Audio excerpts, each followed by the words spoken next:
tu sois en quête de sens ou que tu te sentes en décalage, que tu sois parent, en couple, solo ou pas, ici, tu trouveras un espace pour libérer tes émotions et t'aligner avec tes aspirations les plus profondes. Bienvenue dans ce podcast Une onde d'humanité.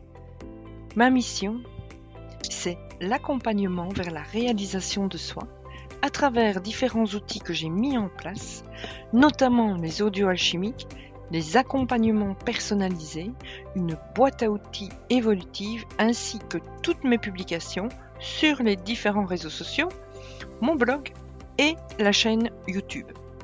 Je m'engage à partager cette quête de sens avec toi pour te permettre de retrouver ton estime personnelle et ta place dans le monde. Rien que ça. On y va ? Je m'appelle Sabine Georges et j'accepte la mission.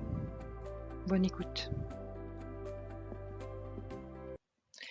Est-ce que tu as tendance à réagir souvent à chaud ? Est-ce que tu coupes la parole dans un échange pour imposer ta vision ? Ou est-ce que tu as tendance à culpabiliser les autres ? Est-ce que tu veux toujours avoir raison ? Est-ce que tu râles sur la personne qui t'a prêté un bouquin depuis des lustres et qui est obligée de te le réclamer car spontanément, après tout ce temps, tu ne lui as pas encore rendu ? Est-ce que tu coupes les ponts alors même que tu n'as pas cherché à comprendre une situation qui te rend inconfortable et donc tu coupes pour ne plus sentir l'inconfort ? Est-ce que tu juges rapidement et constamment les gens ? Venez, on en parle. Hello, bienvenue tout le monde et merci d'être présent sur le podcast Une onde d'humanité pour aujourd'hui traiter ou aborder le sujet de la maturité émotionnelle et donc aussi de l'immaturité. N'hésitez pas dans les commentaires à poser vos questions, faire une remarque, donner un encouragement, tout ça évidemment j'y réponds avec grand plaisir. Donc suite aux petites questions que j'ai posées en introduction, j'avais envie qu'on se pose la question ensemble: à quel moment peut-on dire que l'on est mature émotionnellement ? Alors peut-être est-ce lorsque l'on parvient à gérer ses émotions avec calme et réflexion, sans se laisser submerger par elles. Cela pourrait aussi être lorsque l'on développe une empathie sincère et une capacité à comprendre et respecter les sentiments des autres.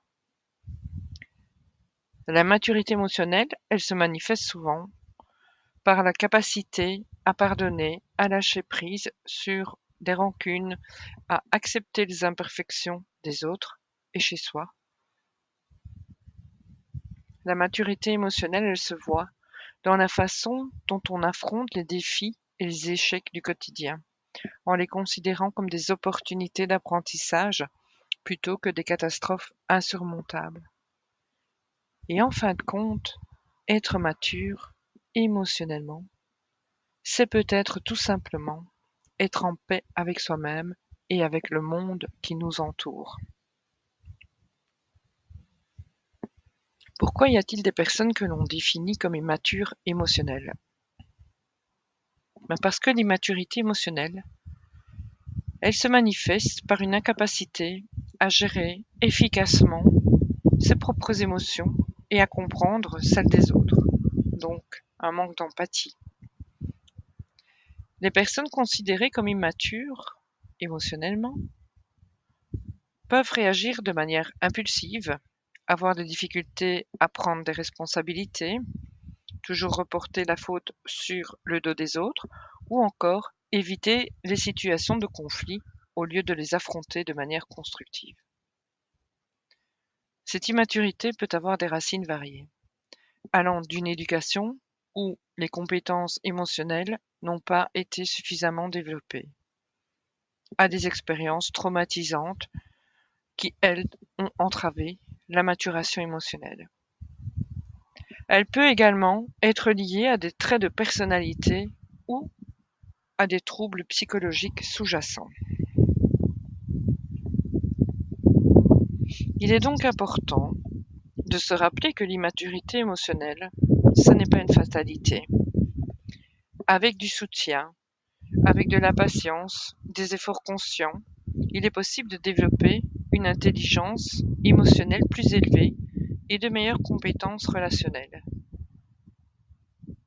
Que ce soit à travers une thérapie, un accompagnement, des outils, des ateliers sur la gestion des émotions, des lectures dans le cadre d'un développement personnel peuvent vous aider à progresser dans ce domaine. Comment développe-t-on l'intelligence émotionnelle? Ça nécessite une combinaison entre la conscience de soi, j'en parle souvent, apprendre à se connaître et s'accepter. Donc une combinaison de conscience de soi, de gestion des émotions, d'empathie et de compétences sociales. Alors quelques petites étapes pour tenter de parvenir à développer son intelligence émotionnelle, c'est déjà de prendre conscience, d'être conscient de ses émotions, d'identifier ses propres émotions au fur et à mesure qu'elles surviennent, sans jugement, sans culpabilité. Peut-être aidez-vous d'un journal ou d'une feuille de papier, d'un carnet, de ce que vous voulez pour noter vos sentiments et les situations qui les déclenchent. Désolée pour le vent, j'enregistre à l'extérieur. Après la prise de conscience, on va apprendre à apprivoiser ses émotions. Moi, j'aime pas dire gérer, j'aime bien le mot apprivoiser. Ça, vous le savez si vous écoutez les podcasts. Alors, une fois que vous êtes conscient de vos émotions, travaillez sur des techniques pour les apprivoiser de manière constructive. On peut retrouver toutes sortes d'outils comme la méditation, l'hypnose, la respiration, des balades en nature. Et si vous pensez à d'autres choses qui vous, personnellement, vous sont utiles quand vous avez une émotion qui arrive, n'hésitez pas non plus à le partager en commentaire de ce podcast. Alors, on peut aussi développer son empathie, ce qui veut dire essayer de comprendre les émotions des autres, de se mettre un tantinet à la place des autres, d'enfiler quelques secondes leurs chaussures et de réfléchir à ce qu'ils peuvent ressentir, à comment ils le ressentent. Apprendre à écouter activement, à observer. Il y a beaucoup d'indices non-verbaux qui sont cruciaux pour développer cette compétence. En point numéro 4, on peut aussi améliorer les compétences sociales. Donc travailler sur des compétences de communication, comment savoir écouter, poser des questions ouvertes et comment exprimer vos propres sentiments clairement et respectueusement. Peut évidemment renforcer vos relations interpersonnelles. 5. Recevoir des retours. C'est très important d'avoir un feedback. Demandez donc aux autres comment ils perçoivent vos compétences émotionnelles. Soyez ouvert à la critique constructive et utilisez-la pour vous améliorer. Et attention, tout de même, à qui vous vous adressez.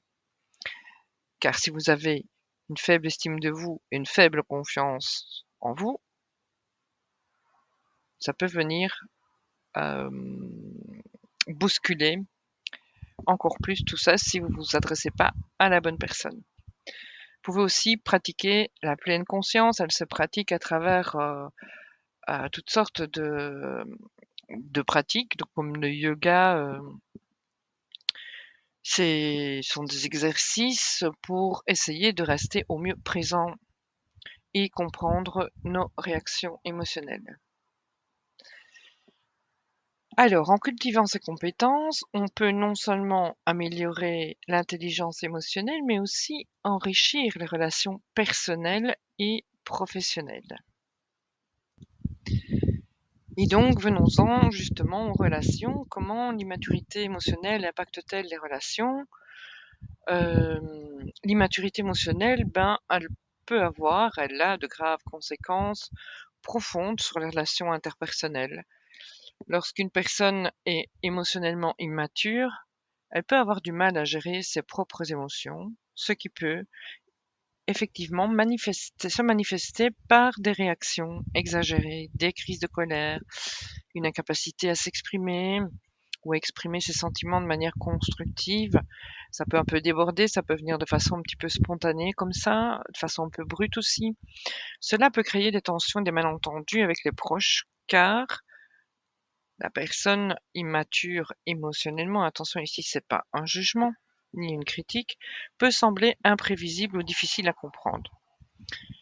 C'est juste qu'il est empêtré dans son émotionnel et dans ses émotions. Et ça, pour les hypersensibles, c'est quelque chose qui est fréquent, qui arrive souvent. C'est plus difficile d'avoir un équilibre, une maturité émotionnelle lorsqu'on est hypersensible, mais je vous rassure, on peut y arriver tout à fait bien. Alors, l'immaturité émotionnelle, elle peut aussi entraîner un manque d'empathie et de communication efficace. Pourquoi? Parce qu'on va aussi noyer dans les émotions dans lesquelles on, on baigne. On n'a pas l'espace pour être attentif à l'autre, pour pouvoir comprendre l'autre, pour pouvoir s'asseoir à sa place, pour pouvoir l'écouter, l'entendre. Tellement l'émotionnel prend évidemment, occupe toute la place. Ce qui peut évidemment entraîner des sentiments de frustration chez les partenaires, les amis, les membres de la famille. Une bonne communication et une compréhension mutuelle, c'est évidemment essentiel. On n'est absolument pas obligé d'être d'accord sur tout, mais on peut parler de tout ou d'avoir le même point de vue que l'autre. C'est pas ça qui fait une bonne communication.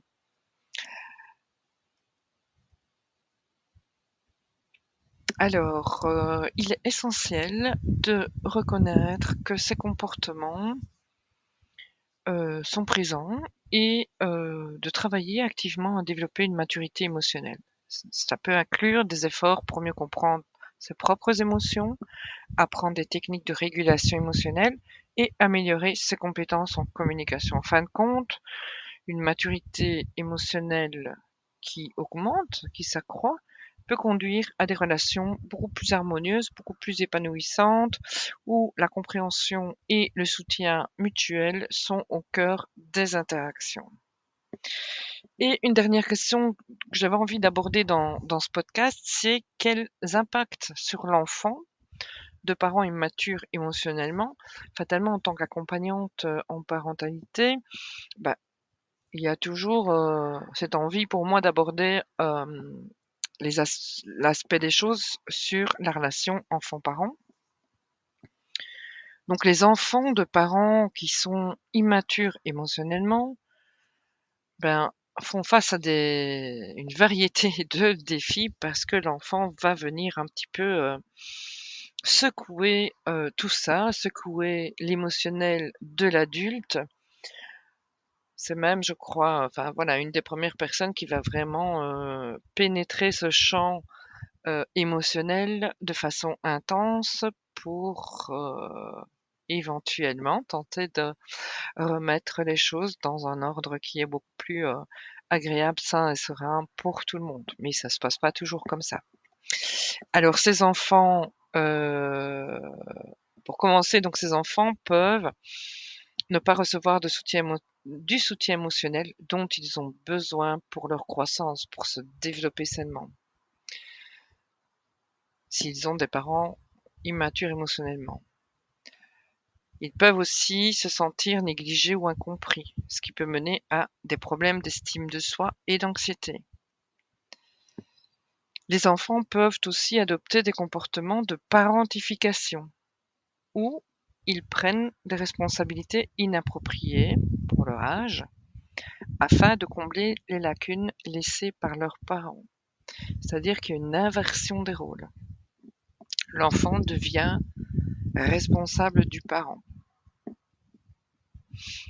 Ces enfants peuvent donc également avoir des difficultés à établir des relations saines pour plus tard, pour leur vie future, car ils n'ont pas eu de modèle de relation équilibré et stable. Ils peuvent donc éprouver des difficultés à gérer leurs propres émotions ayant appris à réprimer ou ignorer leurs sentiments pour faire face à l'instabilité émotionnelle de leurs parents. Et enfin, il est possible aussi que ces enfants développent certains mécanismes de défense comme l'évitement ou l'hypervigilance, ce qui peut aussi affecter leur capacité à se sentir en sécurité. Et le sentiment de sécurité pour un enfant fait partie de ses besoins de la pyramide de base, le besoin de sécurité, et donc à faire confiance aux autres. Il est crucial pour ces enfants d'avoir accès à des sources de soutien extérieurs comme des enseignants, des conseillers ou des amis de la famille pour les aider à naviguer à travers ces différents défis et développer des compétences émotionnelles saines. Et là où moi j'ai envie d'insister énormément, c'est que c'est pas l'enfant qui est responsable et qu'on va, entre guillemets, attention j'utilise bien des guillemets, soigner, et c'est vraiment l'adulte, le parent qui lui va prendre soin de lui, apprendre à apprivoiser son émotionnel et à pouvoir inspirer son enfant pour que, à terme, cela devienne naturel. Que ce ne soit pas l'immaturité émotionnelle qui soit naturelle et que donc, pouf, on reporte d'une génération la résolution du problème. Ou pas d'ailleurs. Donc pour moi, c'est hyper important et c'est vraiment ce qui m'anime dans le job que je fais ici et que je propose, c'est vraiment de prendre les adultes pas en charge, c'est pas le bon mot, mais en tout cas en considération pour les amener à réfléchir un peu plus sur eux-mêmes, à évaluer l'impact qu'ils peuvent avoir sur leur descendance, qui sont quand même les futurs adultes de demain. Et donc pour moi, il m'a semblé essentiel, à travers la parentalité et les accompagnements que je propose, ainsi que les coachings personnels et individualisés, c'est vraiment selon les situations qui se présentent, de pouvoir vous accompagner à améliorer, dans un premier temps, la relation à vous-même, à apprendre à vous connaître, à accepter qui vous êtes, avec vos forces, vos qualités, mais aussi avec vos défauts. D'arrêter d'essayer d'être parfait, de répondre à toutes les sollicitations, à reprendre confiance en vous, à récupérer votre estime de vous. Voilà, tout ça va faire en sorte que, à l'intérieur, ça va s'équilibrer, ça va s'apaiser, et tout ce qui va vous arriver, tout ce que vous allez vivre comme expérience va pouvoir être abordé avec un peu de distance, avec un autre regard, avec une forme d'ancrage, une forme de sérénité pour pouvoir aborder les problèmes du quotidien, de la vie et le relationnel. Voilà un petit peu pourquoi je suis là. Et merci d'avoir été là. Attention, la semaine prochaine, c'est la rentrée pour Une onde d'humanité. Donc on recevra Nathalie Wagner-Laurent qui va, en cette rentrée scolaire aussi, nous parler de scolarité, d'éducation, en nous partageant son expérience personnelle. Voilà, à la semaine prochaine. Bye bye.